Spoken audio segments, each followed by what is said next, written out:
My nieces and nephews tried to push me into the pool, so I sidestepped and let physics handle the rest. I showed up to one family barbecue I didn't even want to attend, got targeted by 3 little gremlins who thought drowning me would be hilarious, and when I stepped aside they all launched themselves into the deep end instead. Now my sisters are screaming that I almost let their kids drown. Their phones are rotting at the bottom of the pool, and I'm standing there like this sounds like a parenting problem, not a me problem. I'm 34M, child-free, and my sister's kids, ages 7 to 11, are the kind of children that make strangers suddenly understand why birth control should be free. They're feral, loud, and raised by parents who think supervision is something other people do. My parents hosted a barbecue and guilt-tripped my wife and me into showing up.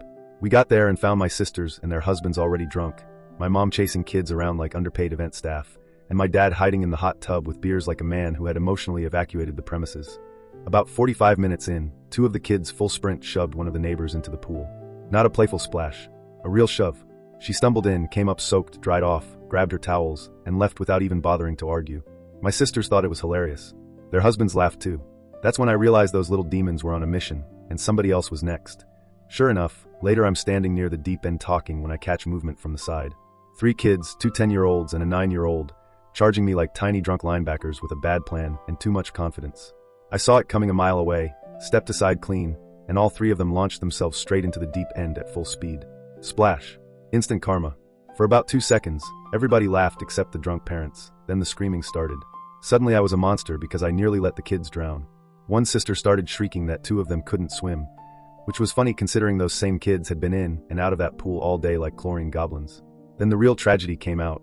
They had their phones on them because they were filming the prank, and now those phones were sitting at the bottom of the pool with the survival odds of a cinder block.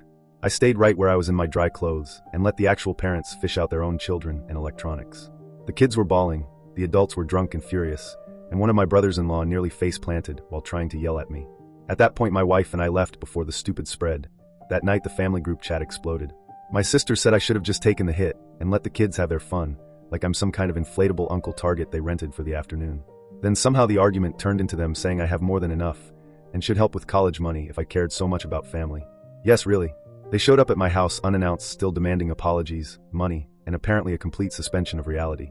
I told them to get off my property and go be delusional somewhere else. That a few weeks later, one of my sisters slipped and said money had been tight because they'd counted on cabin income. That got my attention real fast, because the cabin she was talking about is legally mine. My parents use it, so everybody casually thinks of it as theirs, but on paper and in reality, it belongs to me. After digging, I found out both sisters and their husbands had been secretly renting it out for cash and pocketing the money. Thousands of dollars. Using a property they don't own like it was their personal ATM. That was the part that finally killed any remaining goodwill I had. I changed the codes, rekeyed the locks, padlocked the gate, and installed cameras. They responded exactly how you'd expect from people dumb enough to run an illegal family Airbnb scam. They cut the chain and tried to break in anyway. Property manager David caught them on site, cops showed up, and both husbands got arrested. Now everybody's begging me to drop charges and keep it in the family, which is always what people say after the criminal part. I'm still deciding how hard I want to hit them, but I do know this: nobody's touching that property again. If your kids try to shove somebody into a pool and that person moves, that's not attempted murder. That's cause and effect. And if you raise little sociopaths who think assault is a prank, don't act shocked when karma shoves back harder than they did.